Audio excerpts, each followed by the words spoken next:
আমরা যদি আমাদের বডির স্কিনকে কয়েক শেড উজ্জ্বল করতে চাই তাহলে কিন্তু বডি স্ক্রাব ব্যবহারের কোনো বিকল্প নেই। আসসালামু আলাইকুম এভরিওয়ান, আশা করি তোমরা সবাই অনেক বেশি ভালো আছো। তোমরা নিশ্চয়ই প্রতিদিন গোসল করার সময় বডিতে একটা স্ক্রাব ব্যবহার করো, কেউ হয়তোবা কিনে ব্যবহার করো, কেউ হয়তোবা নিজে ঘরে বানিয়ে ব্যবহার করো। বডি স্ক্রাব কিনতে গেলে দেখা যায় অনেক বেশি প্রাইস, সো যারা অ্যাফোর্ড করতে পারো না তারা কিন্তু ঘরেই একদম পারফেক্ট ভাবে বডি স্ক্রাব বানিয়ে ফেলতে পারো। তো আজকে আমি আমার জন্য যে বডি স্ক্রাবটা বানিয়েছি সেটাতে আমি ব্যবহার করেছিলাম মসুরের ডাল, সেই সাথে মুগের ডাল আর চাল। এখানে আমি নিয়ে নিয়েছিলাম আতপ চাল।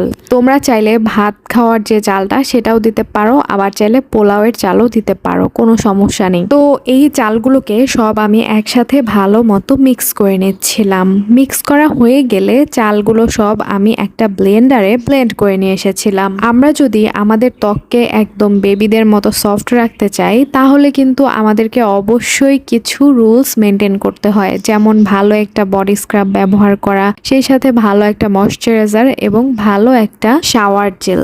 তো তোমরা কিন্তু আসলে সবাই জানো এই বিষয়টা যে বাজারে যখন আমরা একটা স্ক্রাব কিনতে যাই সেটার প্রাইস অনেক বেশি হাই রেঞ্জে থাকে। তো আমাদের মধ্যে যারা আমরা অ্যাফোর্ড করতে পারি না তারা কিন্তু বডি স্ক্রাব ব্যবহার করা একদম ছেড়ে দেই। তখন দেখা যায় যে আমাদের ত্বকটা একদম দিনে দিনে ডাল হয়ে যায়, কারণ ত্বকের ওপর প্রতিদিন একটা ময়লার আবরণ পড়ে, যেমন ধুলাবালি। সেই সাথে অনেক সময় আমরা যখন রোদে কাজ করি রোদের যে ট্যানটা সেটাও কিন্তু পড়ে, ওই ট্যানটা কিন্তু রোদের থেকেই যায় ত্বকে, তখন ওইটা আর উঠানো হয় না। যদি আমরা রেগুলার স্ক্রাব ব্যবহার করি তাহলে কিন্তু ওই যে রোদের ট্যান তারপর ধুলাবালি সেগুলো উঠে একদম স্কিনটা চকচকে হয়ে যায়।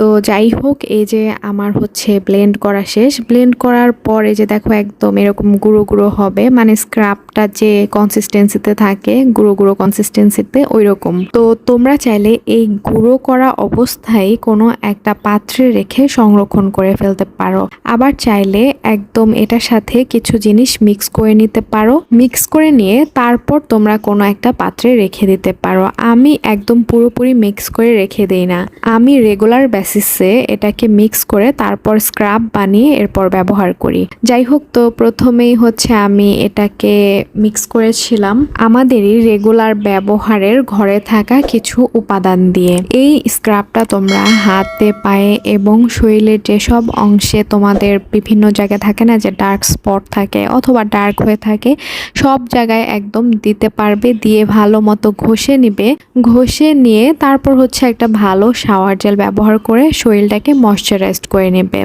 যাই হোক, তো স্ক্রাবটা আমি প্রথমেই বানানোর জন্য একটা পাত্রে নিয়ে নিয়েছিলাম অ্যালোভেরা জেল। এই জেলটা আমি মূলত বাইরে থেকে কিনে নিয়ে এসেছি। তোমরা চাইলে ঘরেই যে তোমরা অ্যালোভেরা যেটা চাষ করো আর কি, সেটা কেটেও দিতে পারো, মানে সরাসরি গাছ থেকে নিয়ে। তারপর আমি ওই যে গুঁড়োগুলো যে ছিল চাল আর ডালের সেগুলো দিয়ে দিয়েছিলাম, আর ভালো একটা কনসিস্টেন্সি আনার জন্য এখানে দিয়ে দিয়েছিলাম গোলাপ জল। তো এই তিনটি উপাদান ভালো মতো মিক্স করে নিচ্ছিলাম। তোমরা যদি চাও এখানে কিছুটা মধু অ্যাড করতে পারো, চাইলে তোমরা কিছুটা কফিও অ্যাড করতে পারো অথবা গ্লিসারিন। আর সেই সাথে যদি দেখা যায় যে অলিভ অয়েল ব্যবহার করো তাহলেও কিন্তু স্ক্রাবটা অনেক ভালো হবে। তো আমি আজকে ঝামেলা এড়ানোর জন্য তোমাদের সাথে জাস্ট 3টা উপাদানেই ব্যবহার করে দেখাচ্ছি, কারণ অনেকের অনেক সময় ঝামেলা থাকে যে চায় না অনেক কিছু অ্যাড করে স্ক্রাব বানাবে। সো সেক্ষেত্রে তারা জাস্ট এই 3টা উপকরণ দিয়েই ভালো একটা স্ক্রাব বানিয়ে ফেলতে পারবে। তো দেখতেই পাচ্ছ বাজারের বাইরের স্ক্রাবের চেয়ে কোনো অংশেই কম না, এত সুন্দর একটা ফ্রেগনেন্স বের হয়েছে যে মনে হচ্ছে খেয়ে ফেলি। তো যাই হোক, আমি এই যে দেখো হাতে একদম অ্যাপ্লাই করে তোমাদেরকে দেখাচ্ছি যে কতটা গ্লো আসে।